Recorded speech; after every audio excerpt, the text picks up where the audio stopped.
So I think I've changed my stance on this Auburn Baylor thing.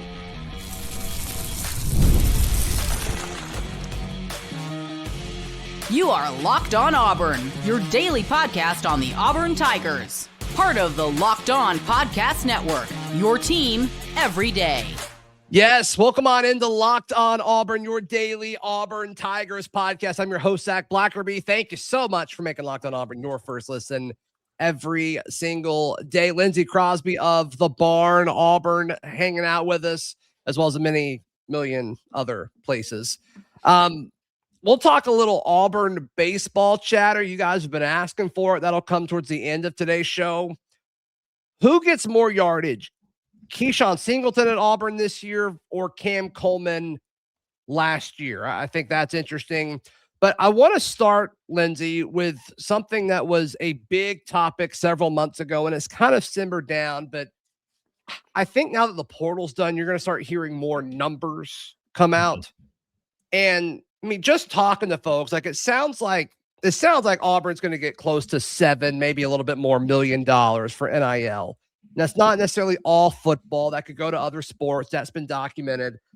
But, you know, the magic number for Auburn was, $28 to $30 million. And you got to think that's going to be kind of normal for the SEC, for an SEC roster.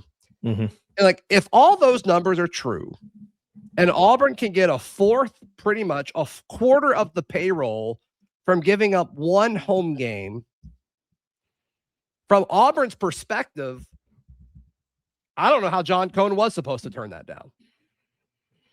If you look at the cost to build a competitive roster in college football nowadays, decisions like this, I think, are going to become more common. If you like a lot of G5 rosters are like $3-4 million, and your average Power 4 team is spending $15 million or so. But if you look at the top tier teams last year in spending, what was it? Texas Tech spent $28 million on their football team last year. I think that's low, by the way. Yeah, like that's the public projection. They went to the college football playoff. They lost to Oregon. Reportedly, ESPN had them at $7 million just on the defensive line, right? One of the best in the country. Makes sense. Sure. Texas this year is projected. I think it was On3 said they're thinking about $40 million is what the cost for Texas's 2026 squad is going to end up coming in to be. And if you think about the fact that $20.5 million is revenue sharing from the school, everything else, you got to find other places to get it. And this is, like you said, it's very hard to turn down this amount of money for one home game, and not a conference game. The game that would have been the hottest part of the year, that probably would have been scheduled midday, you can now play it, get paid $7.5 million to do it. I'm not saying I would always want to sacrifice a home game, but if you do sacrifice a home game, there's worse games to sacrifice than the very first game of the year, middle of the day, hottest part of the season. Yeah, what does get interesting is when you think about like the future schedule for Auburn. Like, I think everybody's excited about the Auburn Notre Dame series. Mm-hmm. Does it open the door to do something like that? And look, I originally thought about like the local businesses that are impacted by this, and obviously that stinks. Mm-hmm. It does. But I'm not entirely positive like that's Auburn's job to do that. Could they have rolled it out differently? I think everybody agrees that they should have. And I'm just guessing, like if Cohen and Auburn could have done this differently, he probably would have rolled it out different than he did. I'm just guessing. Guessing on that front. But the aspect of like, what is the role of John Cohen? And the role of John Cohen is to put his coaches in a situation to win championships. And I guess this decision, I'm trying to remember the timeline, but I guess this decision was made it was made before Alex Golesh was Auburn's head coach. But regardless, it's about putting the football program in a situation to be competitive from an NIL point of view. And I think this does do that. I'm curious. I can't wait to see like when we get closer to it, like what all because it has to be an exchange of goods and services. They can't just show up and play in the game. So just one, I think it's Aflac is like Affleck's the main the one. sponsor.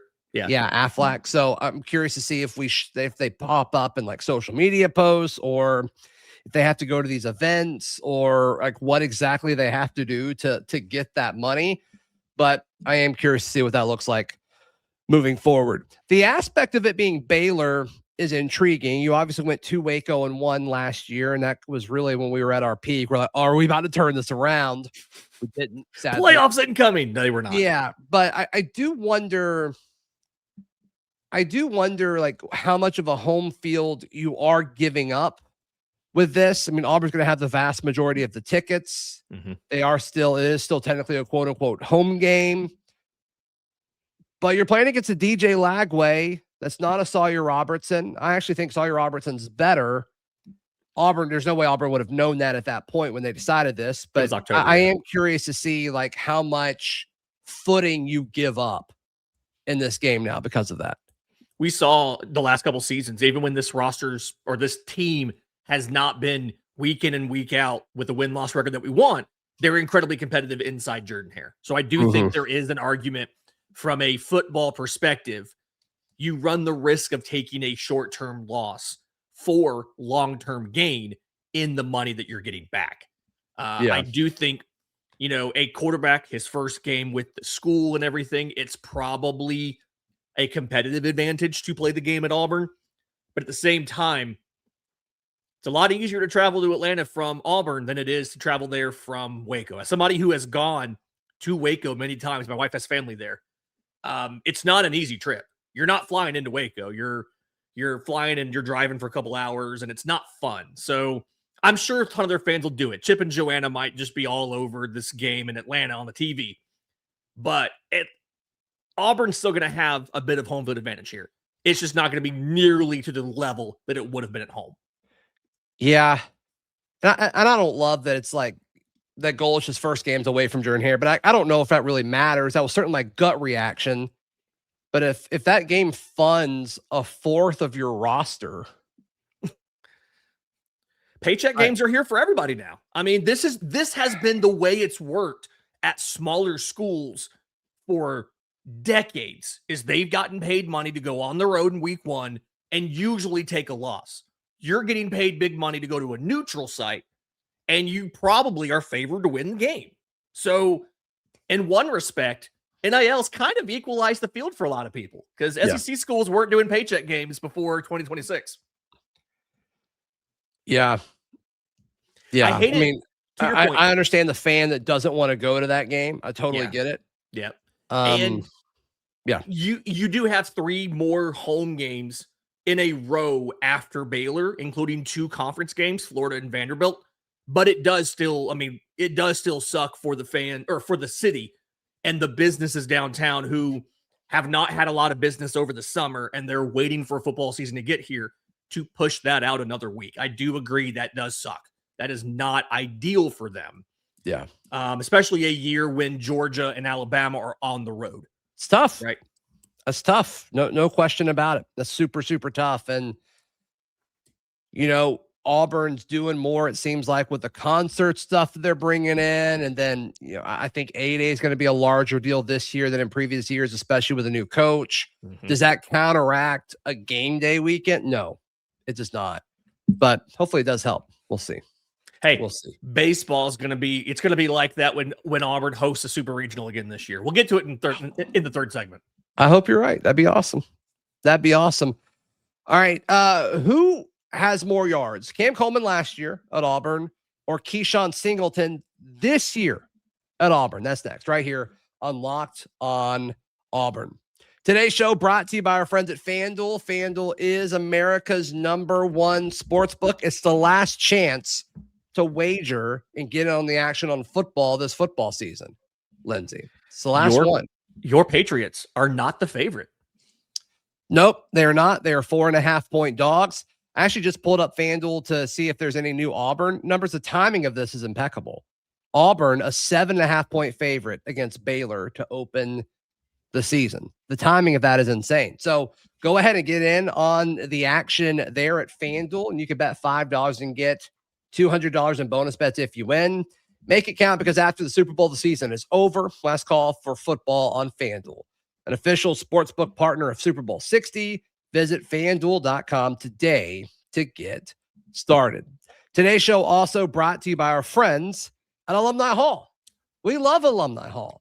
Can you imagine getting any Auburn gear other than with our friends at Alumni Hall, Lindsay Crosby? I would never do it. I have a great little baseball swinging obby hat with a little orange rope, navy hat, orange rope. It's clean. It came from Alumni Hall. Yeah, I mean, I've got so much stuff from Alumni Hall: hats, shirts, quarter zips, whatever it is. Go check them out. They've got 3 great physical locations selling Auburn gear in Auburn, Opelika, and in Huntsville. And of course, you can also go online at alumnihall.com. Were you about to ask that question? Yes. Like, what if I can't make it to one of the physical locations in either Auburn, Opelika, or Huntsville? Lindsay, look, that's a great question. You can go to alumnihall.com. It's that easy. Thank you to Alumni Hall for partnering with Locked On Auburn. Thank you so much for making Locked On Auburn your first listen every single day. Want to encourage you to join the Everydayer Club, lockedonauburn.supercast.com to sign up for the Everydayer Club. You get access to an ad-free audio feed, as well as an invite to a members-only Discord, which is super, super cool. We'd love to have you there. So diving into, okay, who has more yardage? Cam Coleman last year at Auburn, which was 708 yards, or Keyshawn Singleton coming in this upcoming season? Can Auburn get more production from their wide receiver 1 this season? For context, Keyshawn Singleton last year had 877 yards, averaged 17.5 yards per carry. I think he'll have more receptions this year. I do think that average will go down because he'll be playing against SEC corners. But a system that he knows, a quarterback that he knows, a head coach and an offensive coordinator that he knows. We've talked about how much this benefits Byron Brown, but guys like Singleton, guys like Jeremiah Coger coming over from USF, it benefits them too. Yeah, this is an immediate plug and play for Auburn, and provided they handled the change in opposing talent, which is not a guarantee, but provided that they do that, you can absolutely see how he could do more. I do want to, my first thought when we discussed this topic was, but Cam Coleman went on that absurd run late, right? The last 4 games, was it Kentucky, Vanderbilt, Mercer, Alabama, and it was that big 10-catch game against Vandy.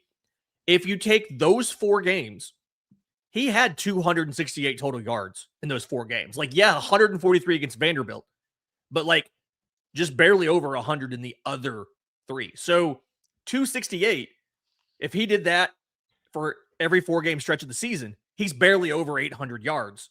So Cam Coleman was pacing to barely beat, like to not even beat what Keyshawn Singleton did last year. That's the big thing, because I was wondering about, like, you're counting Kentucky in that? Oh, you know what? I am counting Kentucky in that. Let me fix that and redo it without. So if you did what if you did the last 3 games and then you multiplied it times 4? What would it get? That would be about 936. So you would have beaten. He was on pace with there after the firing. Good call there. Yeah, not counting Kentucky, just Vandy, Mercer, Alabama. He was on pace. Kentucky, Hugh Freeze was probably emotionally fired at that point, but was not actually fired. That's right. I just. Yeah. And he would have been on pace to score 8 touchdowns because he scored two touchdowns in that 3-game stretch. And I'll point out, Keyshawn Singleton had 8 touchdowns on his own last year. That's right. So like the best answer here would have been Cam Coleman in 2026 would have beaten all of these numbers, but he chose to leave. So I still think Singleton, provided he gets enough volume, should be able to beat Cam Coleman's numbers from last year, and maybe even beat his own numbers from last year as well, depending on the volume he can get. Yeah, I mean, they spread the ball out in these goalish systems, but we have seen, with what they did at Tennessee, when there's a clear number 1, what that looks like. We've talked about this a ton, this true sophomore class, and you take your biggest step from your freshman year to your sophomore year. And Coger, being a freshman last year, going 38 catches for 597 yards, does he take a big step there. And I think that's where this gets a little interesting, is if Coger takes more of the market share of yardage and targets from Byron Brown, does it eat into Singleton at all? Which I think would be a problem that every Auburn fan would be fine with. You know, if Singleton doesn't get 900 yards or whatever, but you have multiple guys that get over 600 or 700, it's like, yeah, okay, that's arguably better for the offense, because as a defense, you can't game plan for anybody. So I do wonder what that dynamic will look like, because developmentally, and I feel more comfortable saying this because he's playing for the same position coach, coordinator, head coach, and strength and conditioning coach in this transfer. I think developmentally taking that step, that's typically when you see the biggest jump. Yeah. And, you know, he had those 50 catches. I think another interesting aspect of this conversation, you mentioned how they spread the ball around so much. Does he get more targets than the 70 he had last year? Because I do feel like the one place where Auburn, I'm not going to say has an advantage, but where you could see this whole idea of ours falling apart is Auburn having enough other pieces on offense to eat into that more so than USF did. Because you have multiple really talented backs. You've got, you know, you did retain some of your own receivers and things like that. Do you have the USF PFF page up? Is that what you're looking at? Yes. Medea Rubin, what year is he on there? Ooh, let me find that. Medea Rubin. So Keyshawn Singleton led USF for receiving last year. Then it was Coger. Then it was Rubin. And then it's other Auburn Tigers, Chaz Nimrod and Christian Neptune. So just curious what happened with Rubin there right in the middle of it. Why did he potentially not come over? Well, I had it up until you asked. Now it's falling apart. So sorry.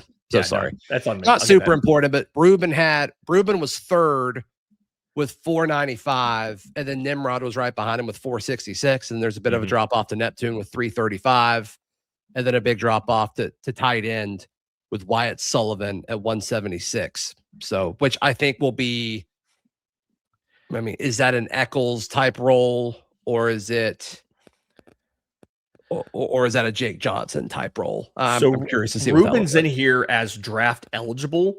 I do believe he returned to USF for his final season under Brian Hartline. Okay. He was a transfer from Stanford. He only played 4 games in, I think it was in 24 at Stanford. So he was able to redshirt. I think it was only 4 games. Either way, point is, he is back at USF for one final season. He came back with Brian Hartline. Yeah, he played in the bowl game, so that makes sense. Yeah. I wonder if just Golish didn't want him. Like, is that why that happened? I mean, that he was newer to the system. He only had 1 season. Yeah. With US, and he joined in the summer. He joined after the spring semester of 2025. So it may have been something where Golish is like, hey, it's not maybe worth, you know, he's not able to teach the Auburn guys as much as a Singleton would, as a Nimrod would, some of these other guys who were there longer, right? Right. But I will say, yes, he did at Stanford win the community outreach award for the team in 24. So he's a good dude. Nothing against. I love that. Against him here. Yeah. Love that. The commitment to community outreach award. Yeah. That's great.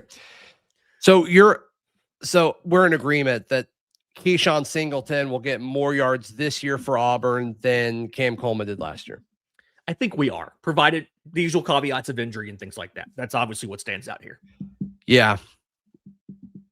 Yeah. I mean, and that's nothing against Cam Coleman. I think it's more of a testament to the scheme that we believe in, that there's actually going to be an offense back at Auburn, which is very, very exciting. Auburn baseball is getting closer and closer, which is very, very exciting. Let's take a little bit of a dive into that next, right here on Locked on Auburn. Today's show brought to you by our friends at Mazda. This is Mazda's moving the game forward for those who show there's more to a score than what's on the screen. We'll mention Keyshawn Hall again, even though Auburn lost on the road to Tennessee.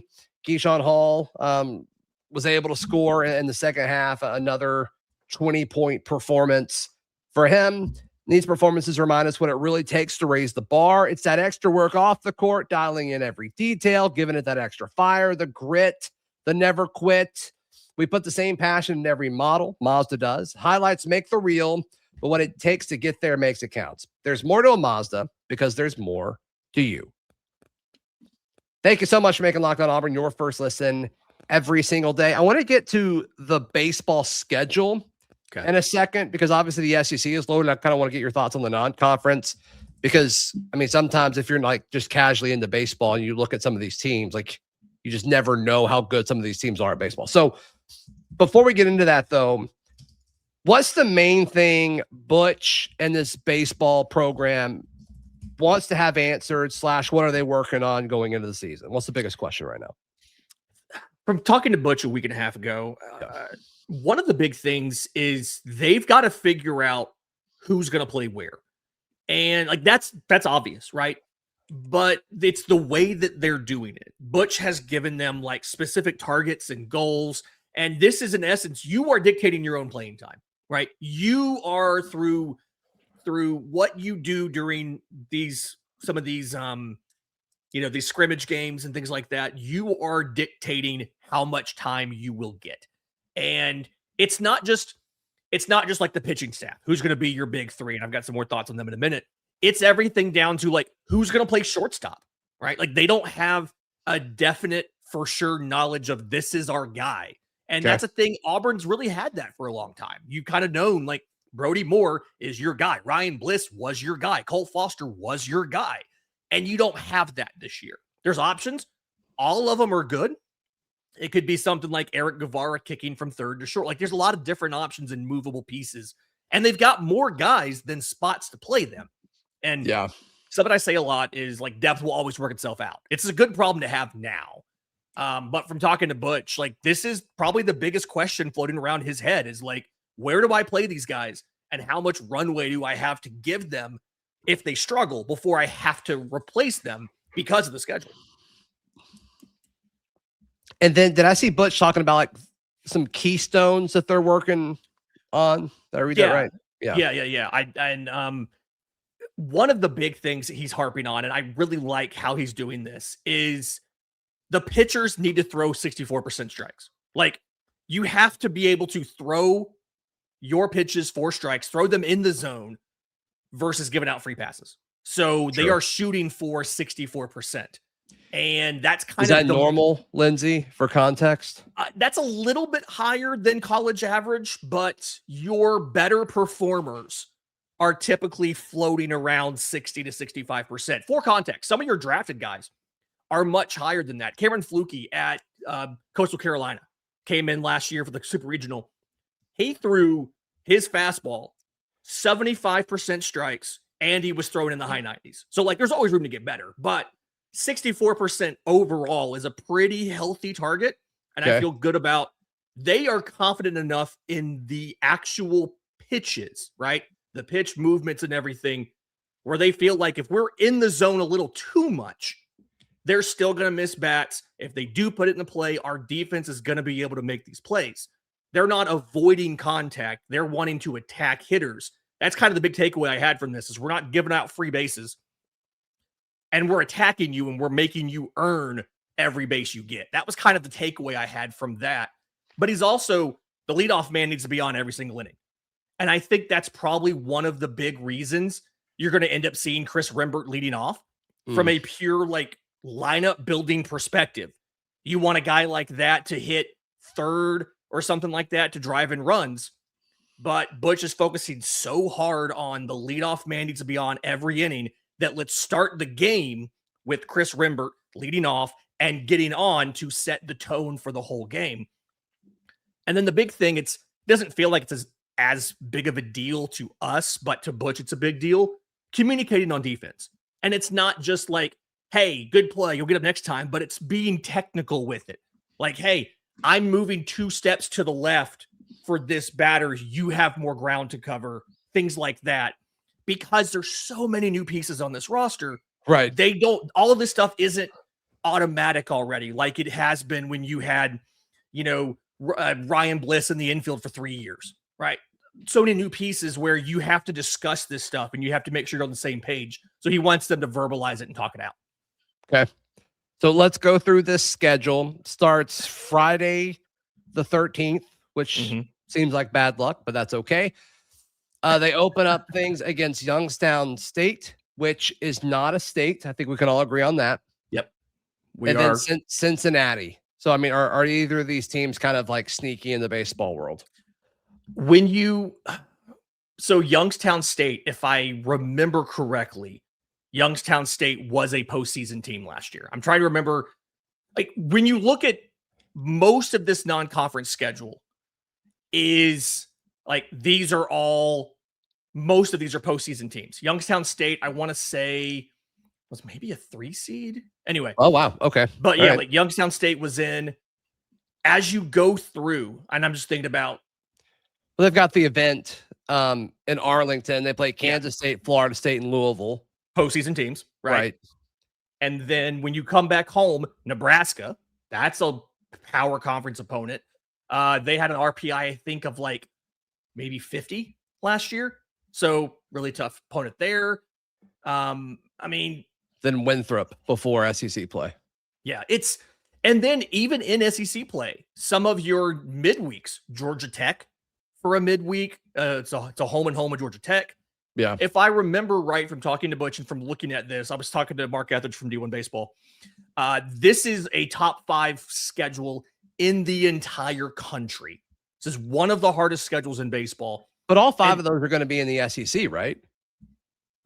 I believe, yes. Yeah, they're all in the SEC, but this is still one of the hardest. And so, like, just the fact that if you just are good, not great, you're just good, it's going to be like last year, where you end up hosting a regional and being a national seed for a super because you're challenging yourself. There's virtually no giveaway games here, right? Like, Jacksonville State's a gimme. Alabama State's a gimme. Even Jacksonville State, I think, is underrated. I mean, they're going to put out their best guy, though, typically, or there's a chance they could use their best guy, and Auburn's using, a freshman midweek arm at that point. Like, you just never know with midweeks in baseball. Exactly. Jack State, I want to say, knocked off Auburn a couple years ago in a midweek. I feel like they get us every now and then. And the guys weren't happy about it. But other than the Youngstown State one, all of these are really good for RPI. Like, all of these series are just, they're tough opponents, and like Auburn is challenging themselves with all of these, and it's going to pay off if they can just hold serve. And I think they have the offense to do that. My only real question, and shout out to Butch. I always love when Butch tells me what great questions I ask. I asked him about the schedule being so difficult and having to figure out all of these starters. And he said that's the biggest thing he's worried about right now is just like, how much runway can you give a new starter if he struggles in this tough schedule when you have 6 or 7 other guys who could be weekend guys? That's the biggest thing for me to watch for. I didn't even think about it. Golly. Yeah, that's the biggest thing to think about is just you got to find your guys early because you can't afford to take 3 or 4 weeks mid-season to figure out who should be your guys. Yep. If you missed our announcement, Lindsay and I were planning to go live after pretty much every game this year. There's going to be some scheduling and all that, but that's the goal. We'll see. We'll see how close we can nail that over the course of the year. But I mean, Auburn fans can't get enough. Or if you don't watch the games and you want to kind of a quick recap, that'll be an option as well. Because I think a lot of people care, but it's a lot of games. It's a lot of games. So we want to offer that to you as well, kind of a day-by-day type thing. So, Lindsay, how can people check out everything you've got going on? I'm on social media at Crosby Baseball, the Auburn baseball content, obviously here, thebarnauburn.com. You want Braves content, Braves Today and the Braves Today podcast. Please like the video. Please subscribe. We'll see you next time. This has been Locked on Auburn.